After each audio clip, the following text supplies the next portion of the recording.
Hello everyone, welcome back to the daily current affairs series of triple A bright academy. आज हम 8 अप्रैल के current affairs discuss करेंगे। तो first question से देख लेते हैं, which country will host the Asian cadet and junior fencing championship 2023। एशियाई कैडेट और जूनियर फेंसिंग चैंपियनशिप 2023 की मेज़बानी कौन सा देश करने वाला है? तो ये इंडिया करेगा। ठीक है, इंडिया होस्ट करेगा इस फेंसिंग चैंपियनशिप को। थोड़ी सी डिटेल्स देख लेते हैं अब इसकी।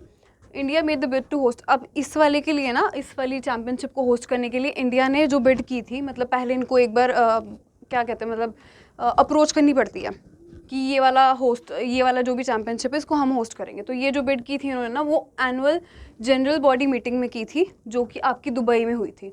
और कहाँ पर, मतलब इसका बेसिकली ये नहीं पूछा जाएगा आपसे कि हमदन स्पोर्ट्स कॉम्प्लेक्स दुबई वगैरह में कहाँ कहाँ एग्जैक्ट लोकेशन, बट दुबई में एक फेंसिंग कॉन्फेडरेशन हुई थी, तो वहाँ पर इन्होंने बिड कर दी थी इसके लिए। और अब इंडिया फर्स्ट टाइम होस्ट करने वाला है इतना बड़ा कोई फेंसिंग का इवेंट। ठीक है, फेंसिंग की कोई इतनी बड़ी चैंपियनशिप इंडिया होस्ट करने वाला है फॉर द फर्स्ट टाइम। इसमें दो तरह की चैंपियनशिप्स होंगी, जिसमें एक होगी under 20 man and women fencing championship और दूसरी होगी कैडेट वाली under 17 boys and girls fencing championship, जो कि 2023 में होने जा रही है। ठीक है, मार्च या अप्रैल 2023 में ये होगी। होस्ट सिटीज़ की जो होगी वो अहमदाबाद, गुजरात होगी। ओके, अगर हम बात करें इंडिया में फेंसिंग एसोसिएशन की, तो उसके सेक्रेटरी जनरल हैं राजीव मेहता। राजीव मेहता इंडिया के फेंसिंग एसोसिएशन के सेक्रेटरी जनरल हैं। नेक्स्ट क्वेश्चन हमारा आज का है, Tata steel foundation signed an MOU with state government to set up an industrial training institute. मतलब एक ITI सेटअप करने जा रहा है टाटा स्टील फाउंडेशन। तो उसके लिए उसने MOU फॉलोइंग में से कौन सी स्टेट के साथ साइन किया, ये हमसे पूछा है। तो ये क्या है, झारखंड के साथ। झारखंड में ये ITI सेटअप होने जा रही है, जिसको टाटा स्टील सेटअप करेगा। झारखंड के चांडिल एक जगह है, वहाँ पर सिरायकेला या खरसवन डिस्ट्रिक्ट है। इतना डिटेल में जाने की जरूरत नहीं, सिर्फ चांडिल झारखंड में ये ITI सेटअप होने जा रही है। ठीक है, अब इससे ITI से क्या होगा कि जो नया वहाँ का यूथ है ना, वो इंडस्ट्री रेडी करना है इन्होंने। मेन इनका मोटिव ये है कि जो वहाँ का यूथ है उसको इस तरह से ट्रेन किया जाए कि वो इंडस्ट्री में जाने के लिए रेडी रहे। इंडस्ट्रियल ट्रेनिंग इंस्टीट्यूट है, तो मतलब इंडस्ट्री के लिए उनको इस हिसाब से ट्रेन करेंगे कि वो आगे इंडस्ट्री में काम आ सके। ओके, इसमें टेक्निकल और वोकेशनल दोनों कोर्सेज प्रोवाइड करे जाएंगे। और अभी फ़िलहाल जो स्ट्रेंथ होगी वो 100 स्टूडेंट से ये स्टार्ट करेंगे। 2023 के एकेडमिक सेशन से ये फंक्शन करना शुरू कर देगी ये वाली ITI। ओके, झारखंड की स्टैटिक थोड़े देख लेते हैं। कैपिटल वहाँ की रांची है, आप सबको पता ही होगा। CM हेमंत सोरेन है और गवर्नर वहाँ के हैं रमेश बायस। रमेश बायस आपके गवर्नर हैं और CM है हेमंत सोरेन। नेक्स्ट क्वेश्चन हमारे पास है, who have been reappointed as the MD/CEO of DCB bank by RBI। अब RBI ने एक MD/CEO को फिर से रीअपॉइंट कर दिया है DCB बैंक के लिए। तो DCB बैंक के कौन बने हैं एक बार फिर से MD/CEO? वो बने हैं आपके मुरली M नटराजन। ओके, मुरली M नटराजन DCB बैंक के MD/CEO रीअपॉइंट हुए हैं। अब अगर आप इधर देखोगे ना, एंथनी हेरेडिया और राज सुब्रमण्यम, संजीव कपूर, इन तीनों की भी अभी रिसेंटली अपॉइंटमेंट्स हुई है CEO के ही तौर पे किसी ना किसी एक इंस्टीट्यूशन में। तो और हम ये वाले तीनों ही हम कवर कर चुके हैं। तो अब आपने कमेंट सेक्शन में मुझे ये बताना है कि इन तीनों की अपॉइंटमेंट्स कहाँ कहाँ किस किस इंस्टीट्यूट्स में हुई है एज द CEOs। ठीक है, ये बताना आपने मेरे को, इन तीनों की अपॉइंटमेंट्स कौन कौन से इंस्टीट्यूशंस में हुई है। ओके, थोड़े से अब इसके स्टैटिक पॉइंट्स देख लेते हैं हम। RBI ने अप्रूव किया है ये जो एक्सटेंशन है मुरली M नटराजन की 2 साल के पीरियड के लिए। ठीक है, सिर्फ 2 साल के पीरियड के लिए की है। क्यों?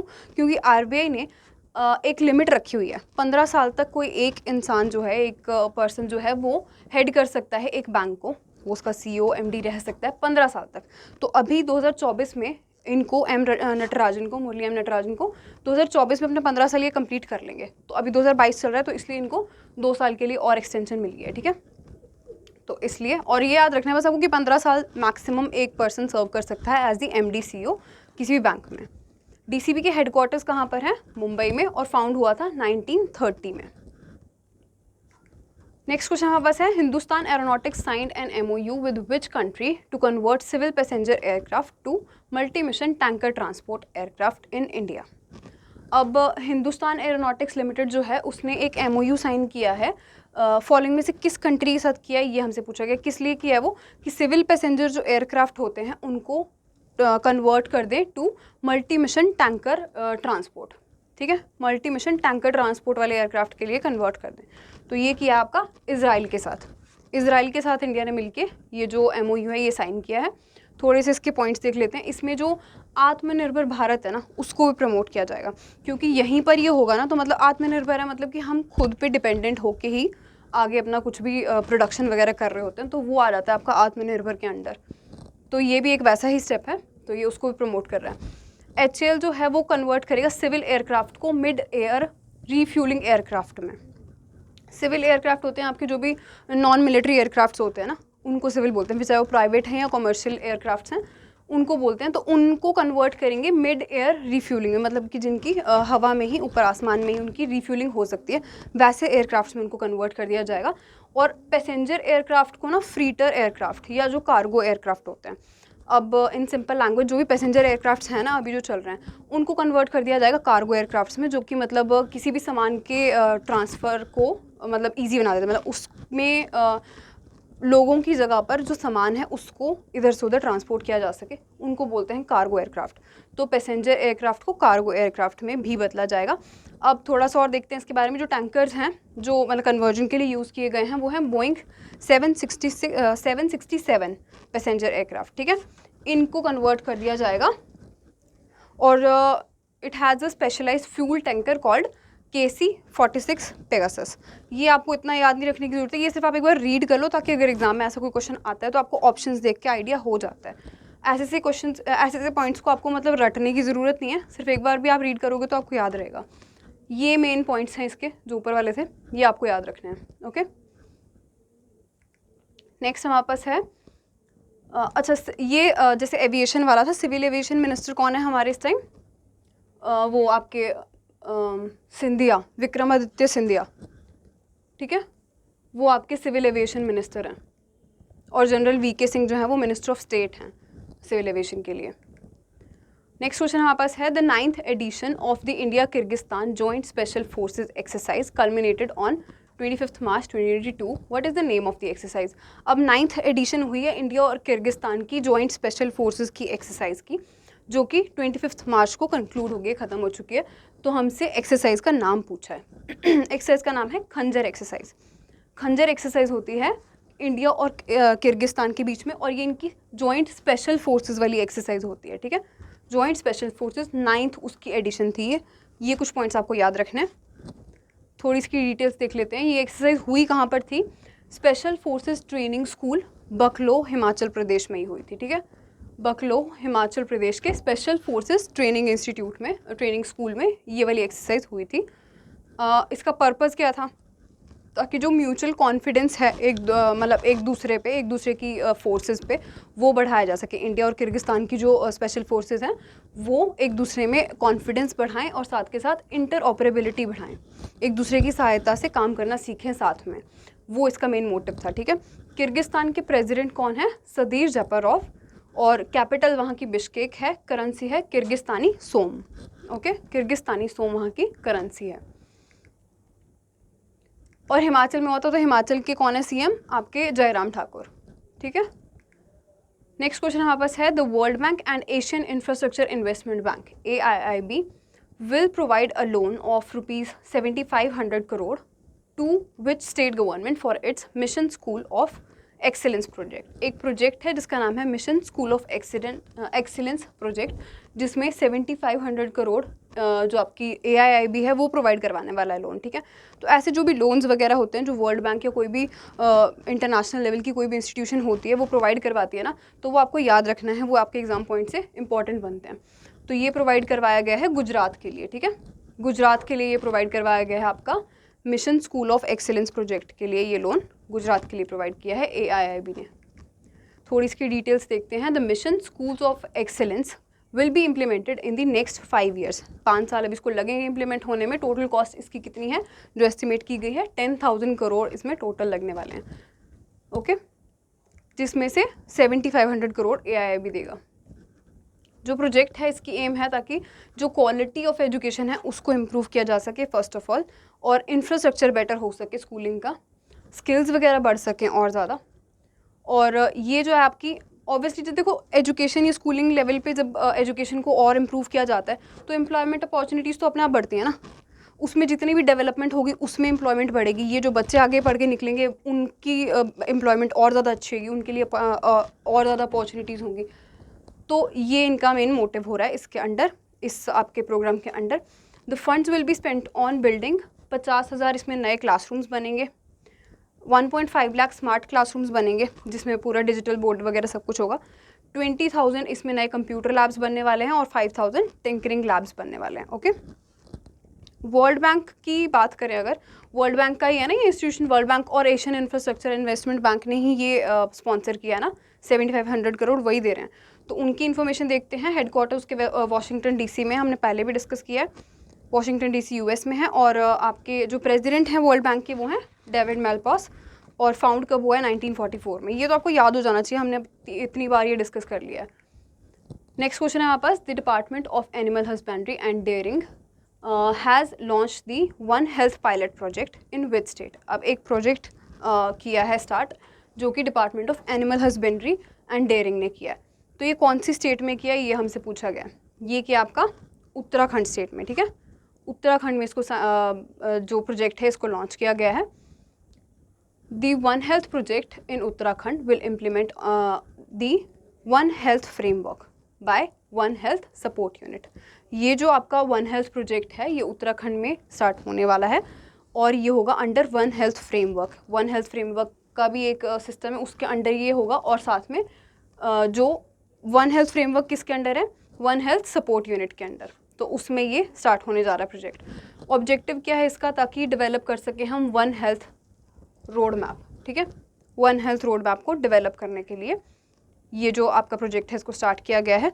और अगर हम बात करें minister of fisheries animal husbandry and dairying के, तो वो हैं परषोत्तम रुपाला। अब क्योंकि गुजरात में उत्तराखंड में स्टार्ट होने जा रहा है, उत्तराखंड के अभी न्यूली अपॉइंटेड सीएम कौन है जिनको रीअपॉइंट कर दिया गया है, पुष्कर सिंह धामी। और किसने अपॉइंट किया था, जो गवर्नर है वहाँ के आपके गुरमीत सिंह, लेफ्टिनेंट जनरल गुरमीत सिंह, वो वहाँ के गवर्नर हैं आपके उत्तराखंड के, और सीएम है पुष्कर सिंह धामी। नेक्स्ट और लास्ट क्वेश्चन आज का है, the government announce the formation of Semicon India advisory committee, who is going to head the committee. अब गवर्नमेंट ने एक सेमीकॉन इंडिया एडवाइजरी कमेटी या फिर सेमीकॉन इंडिया सलाहकार समिति उसका गठन किया है, तो उसको हेड कौन करने वाला है, ठीक है, ये हमसे पूछा गया। तो उसको हेड करेंगे अश्विनी वैष्णव।